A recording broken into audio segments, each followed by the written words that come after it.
On est tous en train de se faire empoisonner. Moi, je vais au Japon, là. Je souffre énormément de perturbateurs endocriniens. J'ai des problèmes de thyroïde, machin. Je passe une semaine au Japon. Je dis, c'est bizarre, je me sens super bien. Je parle avec un mec, il me dit, ah, mais c'est normal, parce qu'au Japon, l'agriculture, il y a pas de produits chimiques. En général, on est un des pays au monde où il y a le moins de perturbateurs endocriniens. Je commence à me renseigner sur le sujet. Je découvre qu'au Japon, l'agroalimentaire est dirigé par des ingénieurs, que c'est un truc hyper valorisé, qu'en général, dans la société japonaise, être agriculteur, c'est être au top de la société, comme médecin, avocat, notaire, je sais pas quoi. Après, je commence à me renseigner sur les perturbateurs endocriniens, parce que le mec me dit ça.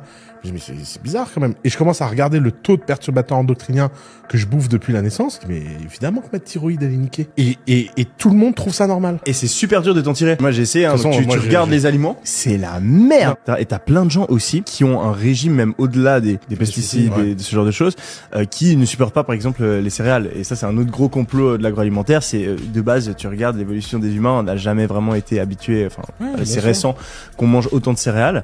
Et t'as plein de gens en fait qui supportent pas ça. Comment ils nous ont niqué sur le lait. Tu te rends compte? Terrible. Ils nous ont fait des pubs à Bah, la c'est le télé, plus vieux le lobby, calcium, hein. C'est un lobby qui existe depuis avant le pétrole, avant les c'est un truc de médicaments. fou.